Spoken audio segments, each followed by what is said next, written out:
ഒരടിക്ക് കോളുണ്ടെന്നല്ലേ കേളപ്പെട്ട അശരീരി കേട്ടോ. നമ്മുടെ Zelensky ബ്രോയും Trump അണ്ണനും തമ്മിൽ ഓവൽ ഓഫീസിൽ പൊരിഞ്ഞടി.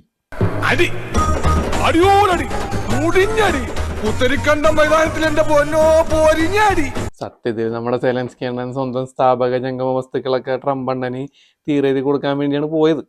പിന്നെ അവിടെ വെച്ച് ഒന്നും രണ്ടും പറഞ്ഞ് രണ്ടുപേരും കൂടി തെറ്റി.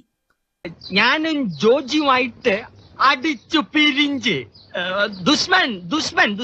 സത്യത്തിൽ ഈ അമേരിക്കയിലെ ബൈഡന്റെ ഗവൺമെന്റ് ഈ യുദ്ധം ഉണ്ടാകാൻ വേണ്ടി ഒരുപാട് സഹായമൊക്കെ ചെയ്തിട്ടുണ്ട്. കൊരയ്ക്കുന്ന പട്ടി കടിക്കില്ലെന്നാണ് പ്രമാണം. ഈ പട്ടി കൊരയ്ക്കുന്നില്ലല്ലോ, അപ്പൊ കടിക്കുമെന്ന് ഉറപ്പായി. എനിക്ക് പേടിയാവുന്നതാ. പേടിക്കരുത്, അങ്ങനെ മൊരച്ചു നിക്ക്. ഇമ വെട്ടാതെ നോക്കിക്കോ അനങ്ങരുത്. ഞാൻ പോരാവേ. അതിനൊരു കാരണമുണ്ട്. 2020 ഇപ്പൊ കോവിഡിനെയൊക്കെ ശരിയാക്കി തരാന്ന് പറഞ്ഞിട്ടാണ് പുള്ളിക്കാരൻ ട്രംപ് അണ്ണനെ തട്ടിയിട്ട് അധികാരം പിടിച്ചത്. അവസാനം കോവിഡ് കൂടുകയും ചെയ്ത് ഇൻഫ്ലേഷനും കൂടുകയും ചെയ്ത്. തന്നെ കൊണ്ടൊന്നും കൂട്ടിയേ കൂടില്ല, നല്ല പ്രായണ്ടല്ലേ, വല്ല പണിക്ക് പോയിക്കൂടെ. ഇപ്പൊ ജനങ്ങളുടെ ശ്രദ്ധ ഇതിനകത്തൊക്കെ തിരിക്കാൻ വേണ്ടിയിട്ടുള്ള ഒരു വഴി ആലോചിച്ചുകൊണ്ട് തലപോയിഞ്ഞ് നടക്കുന്ന സമയത്താണ് സെലൻസ്കി അണ്ണൻ ഏറ്റവും അംഗത്വം വേണമെന്ന് പറഞ്ഞ് നടക്കണത്. എങ്ങനെയുണ്ട്? നമുക്ക് പോകാം അധോലോകത്തേക്ക്. സാർ, എനിക്ക് ചെറിയ രീതിയിൽ വെട്ടാനും കുത്താനൊക്കെ അറിയാം. സാർ, ഒരുപാട് ചോര പുരണ്ട കത്തിയായത്, കോഴിയുടെ മീൻ്റെ. സാർ പ്ലീസ് സാർ, എന്നൊരു ദാവൂദോ ഒരു ചോട്ടരാജനോ ആക്കി തന്ന മാത്രം മതി. സാധാരണ ഇങ്ങനെയുള്ള സാഹചര്യങ്ങളിൽ ഈ ഗൾഫ് രാജ്യങ്ങൾ ഒരു യുദ്ധത്തിനുള്ള സാഹചര്യമൊക്കെ ഉണ്ടാക്കി വെക്കാറുണ്ട്. പക്ഷെ ഈ പ്രാവശ്യം അത് ഉണ്ടായില്ല. ഇത് പിടിച്ചേ. സ്വന്തം പറയാൻ എന്റെ കയ്യിൽ ഇത് മാത്രമുള്ളടാ. നീ പുറത്തേക്ക് ഇറങ്ങി വാതിലടച്ച ഈ അണ്ടർവെയർ ഒരു ജനലിൽ കൂടി ഞാൻ തരാം. എന്നെ വേർബോഡി ആയിട്ടെങ്കിലും ജീവിക്കാൻ അനുവദിക്കടാ. പോടാ. അങ്ങനെ ബൈഡൻ അണ്ണൻ സെലൻസ്കി അണ്ണനെ ഒന്നും രണ്ടും പറഞ്ഞൊക്കെ ചാക്കിലാക്കി. എന്നാൽ കൂടെ ഉണ്ടായ ബഡാ ദോസ്ത് നമ്മുടെ യൂറോപ്പ് യുക്രൈനോട് ഉപദേശിച്ചില്ല. കോമൺ സെൻസ് ഇല്ലാത്തതിന്റെ കുഴപ്പേ. അല്ലെങ്കിൽ ബുദ്ധി പറഞ്ഞു കൊടുക്കാൻ അവൻ ആരെങ്കിലും വേണ്ടേ? ആകെയുള്ള ഒരു തൊട്ടി കൂട്ടുകാരൻ. അങ്ങനെ പുട്ടണ്ണൻ അവസാനം യുദ്ധം തുടങ്ങി. അവസാനം യുദ്ധമായി, യുദ്ധത്തോട് യുദ്ധം. പിന്നെ അമേരിക്കയും യൂറോപ്പൊക്കെ ഒരുപാട് കാശൊക്കെ കൊടുത്ത് സഹായിച്ചിട്ടാ. ആദ്യം വിചാരിച്ച് നമ്മൾ വെറുതെ കൊടുക്കണെന്ന്, പിന്നീട് മനസ്സിലായി ഇതൊക്കെ ലോണാണെന്ന്. എല്ലാ വിരലുകളും പതിച്ചേക്കൂ.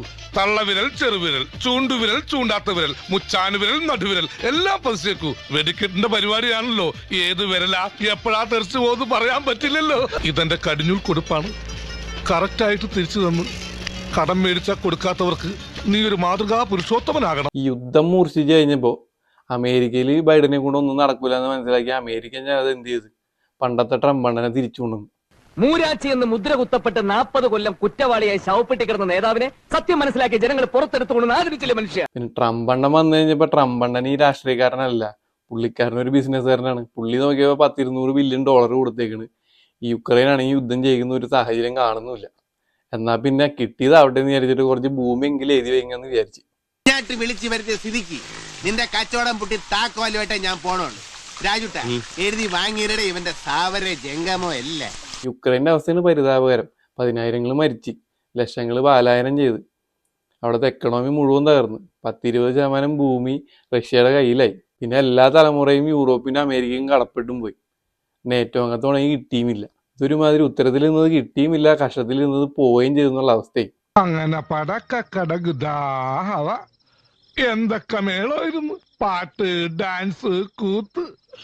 എനിക്കപ്പോഴേ തോന്നി എല്ലാം കത്തിച്ചാമ്പലാവൂന്ന്. ഈ ബുദ്ധിയും ബോധവും ഇല്ലാത്തവരെയൊക്കെ തെരഞ്ഞെടുത്ത് രാജ്യം ഭരിക്കാൻ ഏൽപ്പിച്ചവരുള്ള അവസ്ഥ എന്താണെന്ന് മനസ്സിലാക്കണേ. എന്റെ വേളാങ്കണ്ണി മാതാവേ, ഇവന് കുറച്ചു ബുദ്ധി ഉണ്ടായിരുന്നെങ്കിൽ മന്ദബുദ്ധി എന്നെങ്കിലും വിളിക്കായിരുന്നു. അതും ഇല്ലാതായി. ഇന്ത്യയിലും കുറെ പോസ്റ്റായിട്ട് കുറെ പേര് വന്നിട്ടുണ്ട്. മോദി അണ്ണൻ ട്രംപിന്റെ അടുത്ത് പോയിട്ടൊന്നും മിണ്ടിയില്ലെന്നും സെലൻസ്കി അണ്ണൻ പോയി മാസ് കാണിച്ചെന്നൊക്കെ പറഞ്ഞിട്ട് നിരന്തരം പോസ്റ്റാണ്. നീ മരണമാസാടാ, വേറെ ലെവലാടാ നീ. ഇന്ത്യയിലെ കുറച്ച് ബുദ്ധിമുട്ടുള്ളവരൊക്കെ ഭരിക്കുന്നതുകൊണ്ട് വേറെ രാജ്യങ്ങൾക്ക് അടിമപ്പെടാണ്ട് സ്വാതന്ത്ര്യത്തോടുകൂടിയൊക്കെ ജീവിക്കുന്നുണ്ട്. ഒരു ദിവസം സമാധാനമായിട്ട് നീണ്ടു നിവർന്ന് കിടന്നുറങ്ങണം. ഇതൊക്കെയായി എന്റെ ആഗ്രഹങ്ങൾ.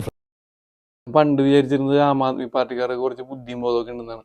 ഈ പോസ്റ്റ് കണ്ടോടുകൂടി എനിക്ക് അതിനുള്ള മതിപ്പും പോയി. എടാ, നീ ശരിക്കും മണ്ടനാണോ അതോ മണ്ടനെ പോലെ അഭിനയിക്കാണോ? ശരിക്കും മണ്ടനാണ് സാർ. ഇനി മാസ് കാണിക്കാൻ പോയി കാലിന്റെ അടിയിലെ മണ്ണ് ഒലിച്ചു പോയ അവസാനം നടുവും തല്ലി വീണ് പോരേണ്ട അവസ്ഥയാവും.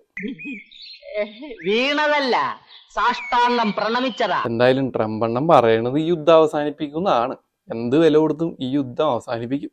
We'll have the disastrous war between Russia and Ukraine settled. it will be settled quickly